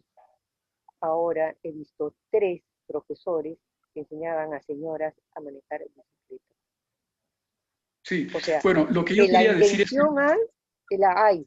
¿Cómo la aprovechamos para beneficio del ambiental de Cusco, para el menos tránsito de vehículos, menos todo, menos densidad, bueno, sí. para conservar los monumentos históricos también? Bueno, sí, como te digo, necesitamos pensar para Cusco en un sistema integrado de transporte que vincule los 2 Cuscos, el Cusco del centro histórico y el Cusco de la ciudad extendida. Este sistema integrado de transporte tiene que ser lo más sostenible posible. Es decir, tiene que dar prioridad a los peatones, tiene que dar prioridad a los ciclistas y tiene que dar prioridad al transporte urbano de calidad. ¿Cómo se logra un sistema urbano de transporte de calidad? Solamente voy a mencionar esto brevemente. Pasando de estas microempresas en la que cada autobús es una empresa a un sistema de caja única, ¿no? De caja única, que evitaría, por ejemplo, estas interminables carreras de buses que se pelean por los pocos, las pocas personas que están en cada una de las estaciones, porque una caja única. Estos son conceptos que ya se manejan en el mundo entero, y la buena noticia es de que el Cusco tiene un plan de movilidad y espacio público que recoge todos estos conceptos. En tercer lugar, el Cusco, la ciudad del Cusco necesita lo que se conoce, necesita una pieza de infraestructura urbana que se conoce como, como intercambiador. Es un lugar que se coloca más o menos a unos 500, 600 o hasta a veces 1 kilómetro del centro histórico, del centro de la ciudad artística urbana. Te estoy hablando de Cremona, te estoy hablando de Milán, te estoy hablando de Roma. Esto existe en todo sitio. Solamente puedes llegar hasta el intercambiador con tu vehículo privado. Solamente puedes llegar hasta este punto en bus público. A partir de ese lugar, tú tienes que caminar, ir en bicicleta o tomar algún otro tipo de movilidad, digamos, suave, ¿no? Soft, para moverte desde este intercambiador hacia el centro histórico, artístico de esta ciudad. Sí, en el Cusco, ¿dónde está esto? En el Cusco esto está en las 5 hectáreas de la semi-abandonada estación de Huanchac, ¿no? Ahí es donde planeamos construir un intercambiador, ¿no? Para hasta estas ahora personas. pareciera que estamos hablando de desarrollo urbano solamente, pero mi planteamiento era desarrollo urbano regional. O sea, ¿hacia dónde Cusco como economía, como plan lleva a su gente hacia un desarrollo regional, hacia un desarrollo económico sostenible con medidas que provengan del municipio, de la región, del Ministerio de Cultura? Fernando. Yo creo que vamos en la conversa por buen camino. La economía de Cusco, departamento, se sustenta en 3 pilares, ¿no? Turismo, que nos aporta, no hay datos académicamente establecidos, pero más o menos podemos decir que aportaría el 25% del PBI, más o menos. Bueno, La dicen que solo el minería, 4, no. está en el cuarto La, lugar de aportación. yo diría que Minería va, y gas están en PBI. en minería y el sector minero energético aporta más o menos el 40% del PBI. Eso sí está calificado. En el tema de turismo no existe el dato exacto, pero se puede deducir de ver el tema de los otros sectores en donde interviene turismo por ser un sector de servicios. Podríamos hablar de un 20-25%. Y el otro es agricultura, que si bien es cierto aporta con un 4 o 5% al PBI regional, pero absorbe la mano de obra de una manera importante. Es un sector con un nivel de productividad bajo. Entonces, esos son los 3 pilares. Turismo es uno de ellos. En consecuencia, en Cusco departamento, en consecuencia, toma importancia el orden urbano que se plantee para Cusco. Y en el tema que estuve comentando y viendo cuáles son las estrategias, cómo es que se lograría todo eso, porque todo eso está escrito en estos planes, entonces se me viene a la mente el tema del programa de incentivo a la gestión municipal o a la modernización de la gestión municipal que lo maneja el MEF, el Ministerio de Economía y Finanzas, ¿no? Ya desde el año 2011, 2012 más o menos. Entonces, este programa de incentivos yo creo que sería una de las herramientas que contribuirían a poder avanzar en estos objetivos, en estos planteamientos que tienen estos planes, ¿no? Por ejemplo, a lo que se va comentando, el tema del uso de la bicicleta, las ciclovías, el ciclismo para el uso cotidiano. Tranquilamente esto podría trabajarse desde el Ministerio de Economía y Finanzas dentro del programa de incentivo a la modernización, a la gestión municipal, como una meta, porque ahí se trabajan con metas. Entonces, y un planteamiento a mediano plazo, digamos un horizonte de 5 o 7 años. Los argumentos son más que suficientes y yo creo que se ven bastante fortalecidos con el tema de la pandemia, el asunto del COVID y el tema del cambio climático, porque el uso de la bicicleta me reduce la emisión de CO2, efecto invernadero, en fin, y que puede medirse además, y que puede medirse. Entonces, todo lo que estamos comentando, todo lo que estoy comentando se puede medir, que los usuarios, número de gente en bicicleta, kilómetros de ciclovías, el volumen de CO2 reducido en emisiones debido a todo ello. En fin, esto se puede tranquilamente medir, trabajar, y el MEF alcanzar incentivos al presupuesto municipal, acá hablamos de uno básicamente municipal, y poder ir incrementando en esta, ¿no? Por ejemplo. Entonces, existen ya mecanismos a través del cual se puede impulsar todo lo que estamos conversando. ¿Qué es lo que falta? Lo que falta es que la autoridad local, con la autoridad de cultura, se reúna con el Ministerio de Economía y Finanzas y la PCM y digan, señores, esto necesitamos, esto queremos. Pero Inclusive discúlpame, esto podría... Fernando, en ningún momento a las autoridades les he oído decir eso. ¿Sabes qué cosa les oigo decir permanentemente? Aeropuerto Internacional, Aeropuerto Internacional de Chinchero.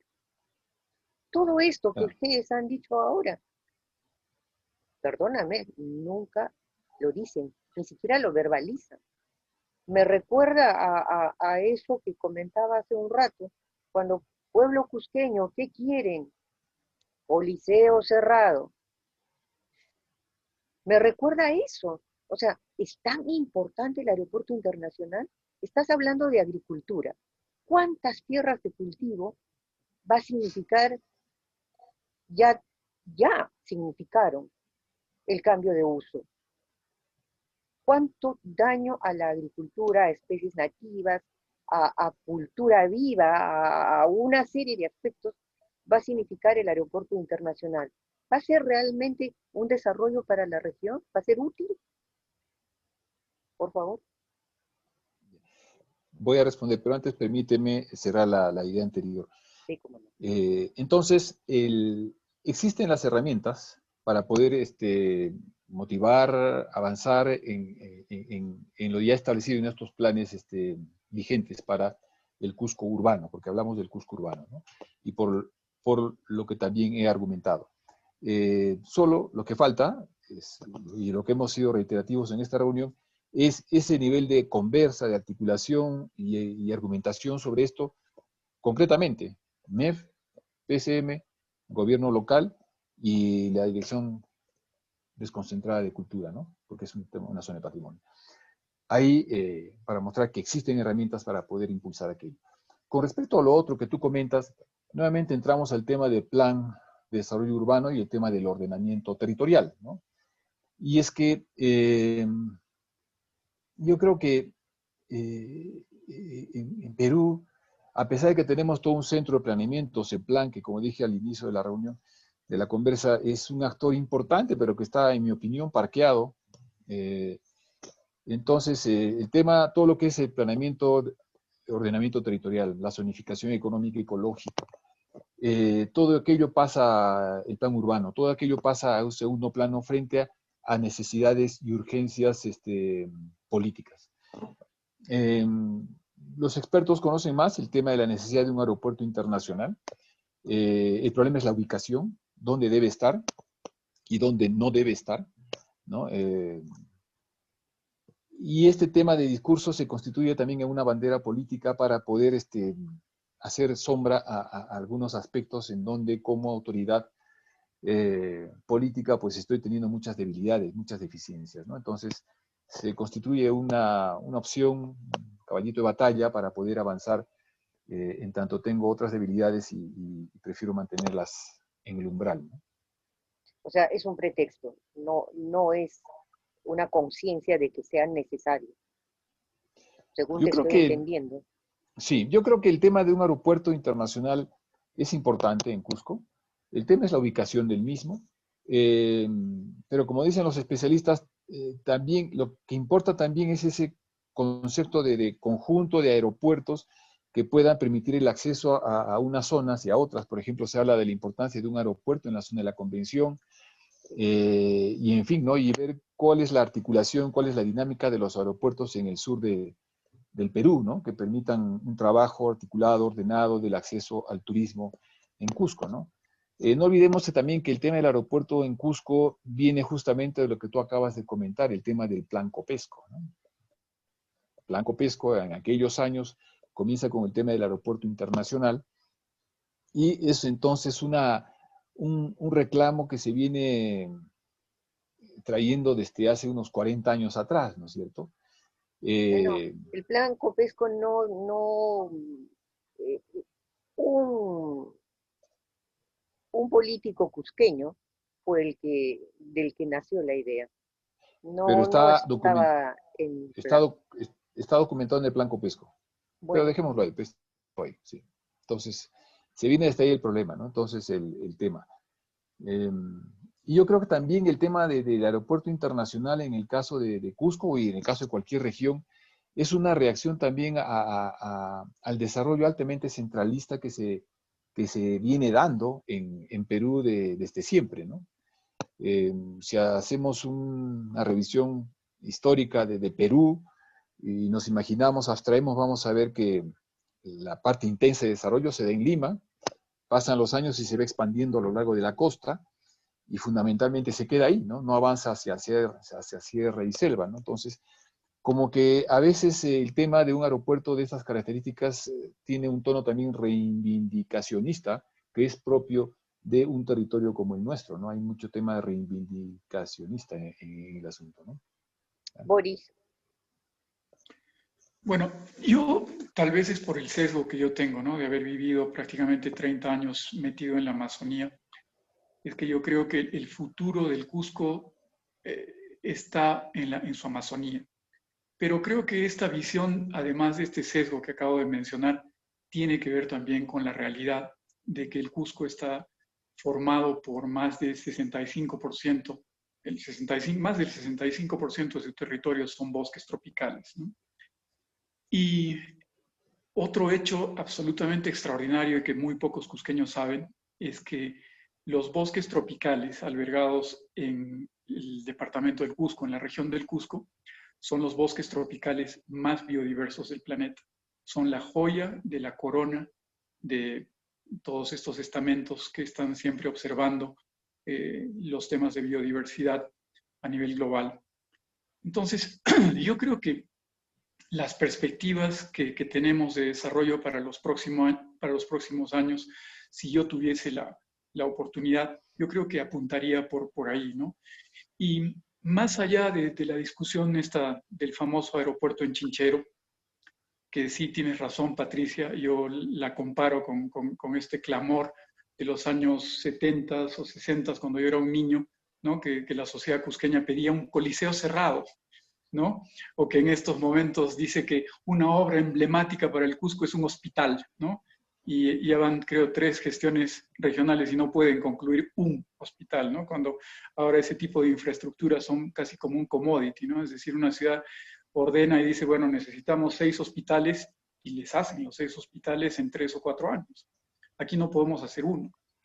Entonces, pero volviendo al tema que tú preguntabas más desde una visión regional, yo creo que aquí lo que tenemos es el reto de gestionar una región que ni siquiera conocemos bien, ¿no? O sea, nos han dado una torta que no nos la podemos comer, ni siquiera la podemos visitar, no la entendemos, no la conocemos. Hay que partir del hecho de que el Cusco, como región, es más grande que Panamá. El Cusco como región es más grande que muchos países centroamericanos y mucho más complejos y más complicados en términos morfológicos, ¿no? Yo diría también de que el futuro de la economía del Cusco tiene que ver un poco con cómo formulamos un protocolo de uso para Machu Picchu en el siglo XXI. Yo creo que esa es la llave, ¿no? Y que más allá de hablar solamente de un aeropuerto, yo pienso que debemos los cusqueños pensar en una estrategia de integración aérea del territorio, ¿no? Es decir, cómo integro el Cusco a todos sus complejos territorios a partir de la necesidad impostergable, creo yo. Es increíble que no lo hayamos visto, pero tú para plantear desarrollo, para plantear interconexión, tienes que dar la posibilidad a las personas, al comercio y a todos los usos de llegar. Entonces, un concepto fundamental es acceso. Tengo que dar acceso aéreo seguro, rápido y confiable a todo, desde el Cusco a todas las regiones de esta enorme región que es el Cusco. Tengo que llegar no en 2 días, no en un día, tengo que llegar en 30 minutos, por favor, o sea, estamos en el siglo XXI. Y yo he volado miles de horas en todo tipo de cacharros con alas, entre Cusco y Manu, me he pasado la vida volando en lugares en Brasil, en Bolivia, y entonces sé de lo que estoy hablando, ¿no? Entonces, yo creo que necesitamos pensar, les voy a dar un ejemplo concreto. Cuando se inicia esta pandemia, unos meses después, la gente del norte, ¿no? La gente de las playas de Máncora, propone la utilización de un pequeño aeropuerto apenas a 3 horas al norte de Máncora, un aeropuerto privado que tiene el apellido de su fundador, y entonces organizan vuelos directos desde Lima hasta este pequeño aeropuerto, ¿no? Que está apenas a 2 horas al norte de Máncora. ¿Cuál ha sido el resultado apenas 30 o 60 días después de esta fórmula, ¿no? Que se han planteado? Todos los hoteles de Máncora hoy en día están llenos, están a capacidad, ¿no? Y al inicio de la pandemia yo dije lo mismo. El día en que el Cusco inaugure un vuelo directo desde Cusco hasta Quiteni, hasta el aeropuerto de Quiteni, ir a Quiteni por tierra nos tomaría más o menos 2 días y llegaríamos absolutamente maltrechos, ¿no? Pero si tuviéramos un vuelo directo desde Cusco a Quiteni, llegaríamos en 30 minutos. Y el resto de ese día nos los podríamos pasar en hacer múltiples rutas del cacao y del chocolate cusqueño y rutas del café cusqueño y de la biodiversidad que tenemos en ese sitio. Y luego dormir esa noche, pues donde nos plazca, en Quillabamba, en Santa Teresa, en Aguascalientes, en donde fuese. Y al día siguiente, pues visitamos Machu Picchu con toda tranquilidad. Y estoy hablando de accesar a Machu Picchu por la puerta norte, ¿no? Con vuelos directos. ¿Cuál es la otra gran ventaja de esta noción? Y es una cosa en la que los cusqueños, cuando hablamos de turismo y de desarrollo del turismo, y cuál podría ser el tamaño, la escala, ¿no? de este negocio en los próximos años, nos hemos olvidado. Nos hemos olvidado de una barrera formidable que tenemos que vencer. Y esa barrera se llama altura. La altura le da más miedo al visitante potencial que el terrorismo o la pandemia o el monstruo que ustedes le podamos encontrar. La altura le da pavor a la persona, al turista potencial, que por lo general ya tiene más de 50 años en el mundo. Entonces, un aeropuerto a 800 metros de altura en la selva cusqueña de la Convención, pues simplemente nos generaría la posibilidad de pensar en una escala de 10 o 20 millones de turistas al año, ¿no? En un lugar como la Convención, que tiene 400.000 hectáreas que han sido intensivamente utilizadas por motivos agrícolas y que se encuentran apenas a 1 hora de Machu Picchu, ¿no? Si es que construimos una vía pues del siglo XXI, ¿no? No una trocha en la que hay que ir dando tumbos a 15 kilómetros por hora. Y cuyas Entonces pistas yo creo se que necesitamos... pésimamente. Sí, entonces yo creo que necesitamos una estrategia de integración aérea del territorio. Yo proponía hace algún tiempo que deberíamos arreglar inmediatamente el aeródromo de Quiteni, deberíamos arreglar el aeródromo de Patrias y el aeródromo de Manu, ¿no? Entonces, pensando también en cómo nos conectamos en términos de producto turístico, ¿no? Por ejemplo, si arreglásemos el aeropuerto de Patrias, entonces podríamos vincularnos rápidamente desde ahí, desde la selva alta cusqueña, con Madidi, que es la selva boliviana más espectacular que existe en el continente, aún más, un poquito más que las que nosotros tenemos, y con el Pantanal brasileño, ¿no? Con las ciudades de Cuiabá o de Campo Grande en el Mato Grosso brasileño. Entonces, esa es una estrategia de vinculación aérea que va más allá de si necesito un aeropuerto internacional en Chinchero. Acá lo que necesitamos los cusqueños es pensar en una estrategia, en una política de integración aérea. Podemos discutir otros 40 años más si queremos el aeropuerto en Chinchero o lo ponemos en otro sitio. Para mí es más importante conectar, ¿no? Pensar en una red de pequeños aeropuertos que, como nos los han mostrado magistralmente en estos momentos los norteños, funcionan perfectamente. ¿A qué se deben el 500.000 de visitantes en Puerto Maldonado? Es decir, en la selva de Madre de Dios y no en la selva de la Convención, en la selva cusqueña. ¿A qué tienen un aeropuerto que puede vincular Lima o Cusco en 1 hora o 30 minutos? Esa es la única razón. ¿Qué pasaría, por ejemplo, si también potenciamos el aeródromo de Espinar, ¿no? Entonces llegamos en 30 minutos a Tres Cañones y de ahí nos vinculamos con el Valle de los Volcanes y con el Colca. Hay que ver el turismo de otra forma, ¿no? Porque la gran pregunta es, ¿cuál es la escala del negocio, ¿no? Es decir, 1 millón de turistas, que es lo que manejamos actualmente, ¿no? 1 millón de turistas extranjeros. ¿Ese es el techo del turismo local cusqueño? Definitivamente no. Yo cuando estuve de presidente de la Cámara de Turismo de Cusco formulamos una visión de cómo debería ser el protocolo de uso para Machu Picchu. No voy a entrar en los detalles, pero sí puedo decir de que sí pensamos en un sistema de 5 destinos, ¿no? Un sistema Picchu como centro de este sistema y que involucra al Valle Sagrado, a Choquequirao, a Espíritu Pampa y a los valles de Lares y de Yanatile, ¿no? Entonces, lo que estoy diciendo en otras palabras es de que el Cusco tiene el lujo, se puede dar el lujo de plantear, diversificar, ¿no? Y porque tenemos un territorio que tiene cultura, tiene historia natural y tiene la biodiversidad más espectacular de los trópicos, de los Andes tropicales en este continente.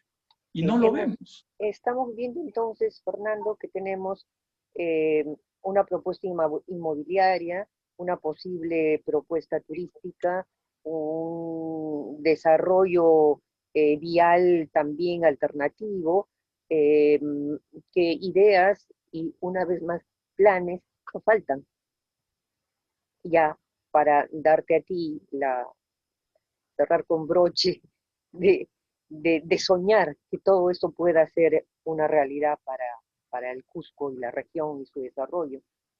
¿Qué hay que hacer? El comentario que alcanza Boris en cuanto a este enfoque integral del acceso aéreo al territorio, definitivamente activa todo el potencial que tiene de una manera interesante. A la pregunta, la respuesta la hemos visto, la hemos conversado esta noche.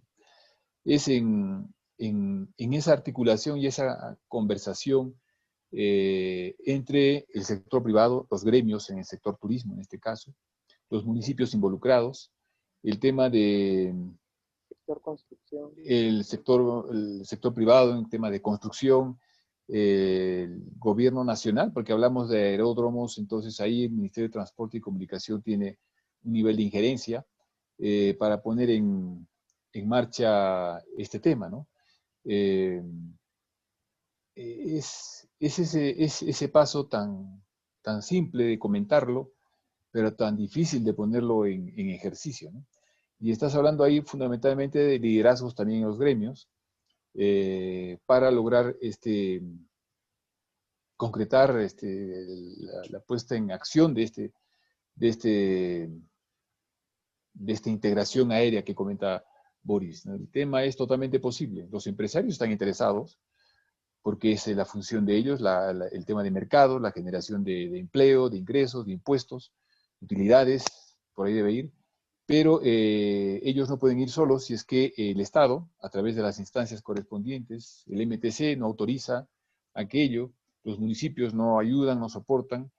Es un trabajo en esa dimensión, ¿no? Es decir, La necesitamos articulación una y la coordinación. representación mucho más lúcida en el Congreso, mucho Yo no más diría al Congreso. lúcida en las instancias de gobierno local y regional. Sí. Yo no metería el Congreso en estos temas, yo diría que es fundamentalmente un tema del Ejecutivo Nacional y lo que tú acabas de comentar, ¿no? El entendimiento y la comprensión de las autoridades regionales y las nacionales involucradas en lo que se quiere hacer y en lo que implicaría el planteamiento dentro de una dinámica social, económica en un territorio, ¿no? Pero eso que de una manera muy clara y fácil ha expresado Boris, llevar a la praxis definitivamente toma una escala bastante compleja por la realidad institucional frágil que vivimos en Perú, ¿no? Bueno, ha sido una noche realmente muy estimulante, por lo menos para mí, escuchar ideas factibles, y también escuchar del otro lado los pros y los contras de la factibilidad de esas ideas. Creo que pisando suelo firme y conociendo el estado social y político del país, porque el Ejecutivo depende de nosotros. Nosotros tenemos que elegirlo. Y hasta ahora no damos pie con bola en ese sistema, ¿no? Elegimos mal. Y en Cusco, sobre todo, nos hemos especializado en elegir de maneras que son de forma, no sé, extraña, ¿no? Extraña. No podría decir más, pero sí creo que depende de nosotros los ciudadanos elegir autoridades que sean capaces de pelear por lo menos por aquello que tienen convicción y que creen que es realidad, ¿no? Y los ciudadanos apoyar. Ustedes me han permitido tener una noche de conversación muy grata, a pesar de ser domingo, les agradezco por eso, y también les pido mil disculpas por el impasse de internet, así son las cosas a veces. Pues estoy muy contenta de haberlos visto esta noche y haberlos escuchado también. Ustedes son jóvenes, son enérgicos y espero que vuestro trabajo aporte a nuestra tierra de una manera contundente como lo vienen haciendo. Gracias Fernando, gracias Bori por conversar esta noche conmigo y con los Gracias, Patricia. Un placer verte, Fernando. Saludos. Gracias. Siempre un gusto. Patricia, un abrazo. Boris. Otro para ti. Chao, Bori. Chao, chao. Chao, chao. Chao. Cuídense.